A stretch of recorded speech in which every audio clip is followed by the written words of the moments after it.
Hi friends, welcome back to Jaya's recipes. അപ്പം ഇന്ന് ഞാൻ ഒരു എളുപ്പത്തിൽ ഉണ്ടാക്കാൻ പറ്റുന്ന നല്ല ടേസ്റ്റുള്ള ഒരു മുട്ട റോസ്റ്റാണ് ഉണ്ടാക്കുന്നത്. ഇതെന്ന് പറഞ്ഞു കഴിഞ്ഞാൽ നമ്മൾ വെള്ളം ഒട്ടും ഉപയോഗിക്കാതെ ഉണ്ടാക്കുക. അത് കാരണം തന്നെ ഇതിനൊരു സ്പെഷ്യൽ ടേസ്റ്റാണ്. വളരെ സിമ്പിൾ ആയിട്ടുള്ള ഒരു മുട്ട റോസ്റ്റാണ്.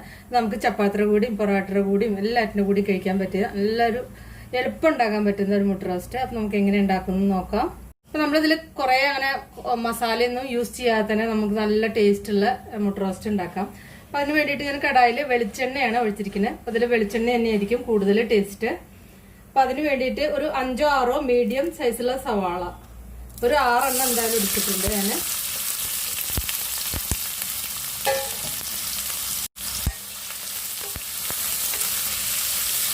നമുക്ക് ആദ്യം തന്നെ കുറച്ച് ഉപ്പൊക്കെ ചേർത്ത് കൊടുക്കാം.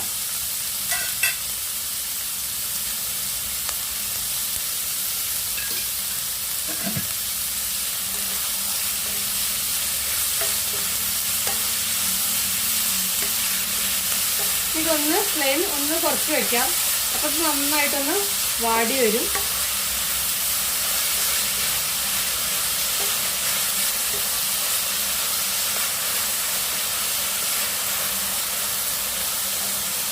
ഇതിലേക്ക് ഒരു 2 തണ്ട് കറിവേപ്പിലൊക്കെ ഇട്ട് കൊടുക്കാം കേട്ടോ.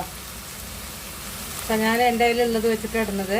കറിവേപ്പില ഇടുമ്പോൾ ഒന്ന് ഇങ്ങനെ ഞെരടിയിട്ട് ഇടുന്നത് അല്ലെങ്കിൽ പൊട്ടിച്ചിടുന്നത് അതിൻ്റെ ആ ഫ്ലേവർ അതിലേക്ക് പിടിക്കാൻ വളരെ നല്ലതാണ്. നന്നായി പിടിക്കും. ഇതിലേക്ക് എരിവിന് ആവശ്യമായിട്ടുള്ള പച്ചമുളക് ഇട്ട് കൊടുക്കുന്നുണ്ട്. ഇപ്പം നമ്മളിതിൽ ഇഞ്ചി വെളുത്തുള്ളി അങ്ങനെ ഒന്നും ചേർക്കുന്നില്ല. അപ്പം ഈസിയാണ് ഉണ്ടാക്കാൻ. അത് ചേർക്കാത്തത് കൊണ്ട് അതിൻ്റെ ഒരു കുറവൊന്നും ഈ കറിക്ക് ഇല്ല കേട്ടോ. അതൊന്നും നമുക്ക് മനസ്സിലാവുകയില്ല. നല്ല ടേസ്റ്റാണ്.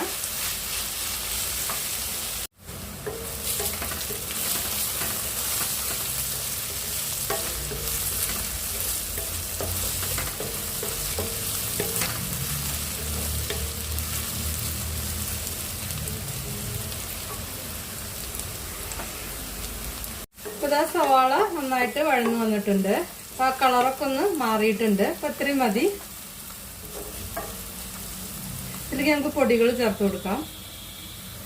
അപ്പൊ ഇത് കുറച്ച് എണ്ണയൊക്കെ കൂടുതൽ ഒഴിച്ചാൽ അത്രയും ടേസ്റ്റ് ആണ് കേട്ടോ. പിന്നെയൊക്കെ നിങ്ങളെ ഇഷ്ടം പോലെ ചെയ്യുക. ഇതിലേക്ക് മുളക് പൊടി, മഞ്ഞപ്പൊടി ചേർത്ത് കൊടുക്കുക, ഒരു 1/4 ടീസ്പൂൺ. പിന്നെ എരിവിന് ആവശ്യമായിട്ടുള്ള മുളക് പൊടി എത്ര ചേർത്ത് കൊടുക്കുക.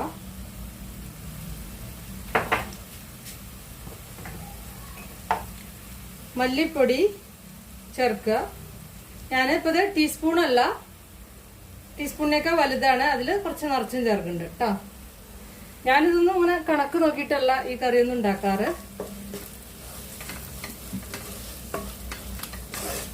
ആ മസാലയൊക്കെ ഒന്ന് മൂത്ത് വരണം.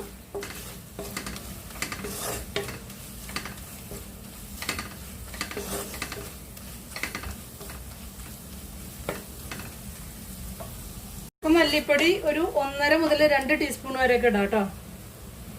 ഇതിലേക്ക് തക്കാളി, ഞാൻ 2 പഴുത്ത തക്കാളിയാണ് കേട്ടോ ഇതിലേക്ക് ഇടുന്നത്. 2 നല്ല മുഴുത്ത പഴുത്ത തക്കാളിയാണ് ഇടുന്നത്.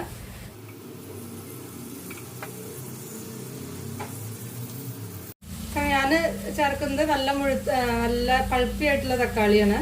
ഇത് അങ്ങനെ ഒട്ടും പുളിയൊന്നും ഇല്ല കേട്ടോ. അപ്പൊ നിങ്ങൾ ചേർക്കുന്നത് അതിനനുസരിച്ച് ചേർക്കുക. നല്ല വലിയ 2 തക്കാളിയാണ്. ഇത്രയും സവാളയുടെ ആ ഒരു കണക്കിന് ചേർത്തിരിക്കുന്നു.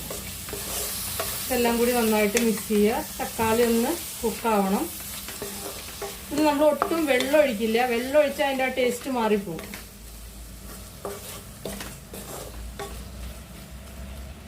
ആവശ്യത്തിന് കുറച്ചും കൂടി ഉപ്പൊക്കെ ചേർക്കുന്നുണ്ട്. ഒന്ന് അടച്ചു വയ്ക്കാം. ആ തക്കാളി ഒന്ന് സോഫ്റ്റ് ആവാനേ പാടുള്ളൂ. അല്ലാതെ അതിങ്ങനെ വല്ലാതെ ഇങ്ങനെ പേസ്റ്റ് ആവാൻ പാടില്ല കേട്ടോ. അപ്പൊ ആ ഒരു രീതിയിൽ ഇപ്പൊ നിങ്ങൾ തക്കാളി നല്ല ചെറുതായിട്ട് അരിയണ വെച്ചാൽ പിന്നെ അത് അടച്ചു വെച്ച് കുക്ക് ചെയ്യണ്ട. ഞാൻ തുറന്നു വെച്ചിട്ട് തന്നെ അതൊന്ന് സോഫ്റ്റ് ആക്കി എടുത്താൽ മാത്രം മതി കേട്ടോ. ഇപ്പൊ ഞാൻ വളരെ വലിയ കഷ്ണങ്ങളായിട്ടാണ് എടുത്തത്, അതുകൊണ്ടാണ് അടച്ചു വെക്കുന്നത്. ഒരു മിനിറ്റ് അത്രയ്ക്ക് അടച്ചു വെച്ചാൽ മതി കേട്ടോ. 1-2 മിനിറ്റ് അടച്ചു വെച്ചാൽ മതി. അപ്പൊ ഇതൊന്ന് സോഫ്റ്റ് ആയി വന്നിട്ടുണ്ട്. എന്നാൽ അത് ഉടഞ്ഞു പോയിട്ടില്ല. ഉടഞ്ഞു പോകാൻ പാടില്ല തക്കാളി. അതാണ് ഇതിന്റെ ആ ടേസ്റ്റിന്റെ അത്.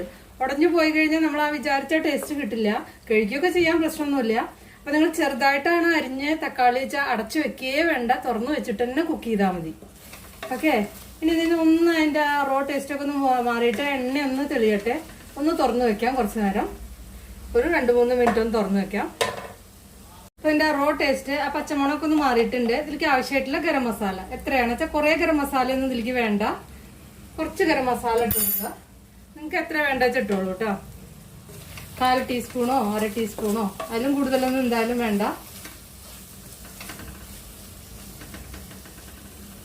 ഇതിലേക്ക് ഈ മുട്ട ചേർത്ത് കൊടുക്കാം.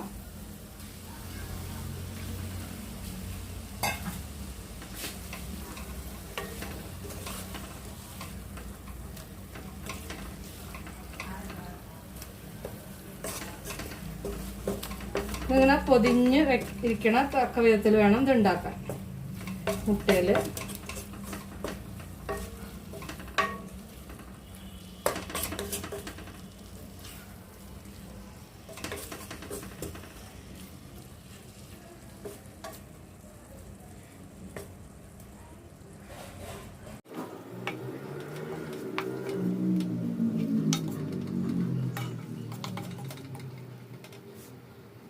അതാ നമ്മളുടെ സിമ്പിൾ ആയിട്ടുള്ള മുട്ട റോസ്റ്റ് റെഡിയായി. അപ്പൊ നിങ്ങൾ എല്ലാവരും ഒന്ന് ഉണ്ടാക്കി നോക്കുക, നിങ്ങളുടെ ഫീഡ്ബാക്ക് ഒക്കെ ഒന്ന് അറിയിക്കുക.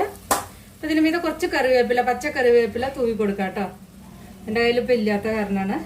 അതുപോലെ നിങ്ങൾക്ക് ഇഷ്ടപ്പെട്ടാലൊന്ന് ലൈക്ക് ചെയ്യാം, അല്ലെങ്കിൽ നിങ്ങൾക്ക് ഡിസ്ലൈക്ക് ചെയ്യാം. അതുപോലെ തന്നെ നമ്മുടെ ചാനൽ സബ്സ്ക്രൈബ് ചെയ്തിട്ടില്ലെങ്കിൽ സബ്സ്ക്രൈബ് ചെയ്യണം കേട്ടോ. ജയാസ് റെസിപ്പീസ് ഫേസ്ബുക്ക് പേജ് ഉണ്ട്, ഒന്ന് ലൈക്ക് ചെയ്യാനും ഫോളോ ചെയ്യാനൊന്നും മറക്കണ്ട. അപ്പൊ ഇനി നമുക്ക് വേറെ ഈസി റെസിപ്പിയായി വീണ്ടും കാണാം. താങ്ക്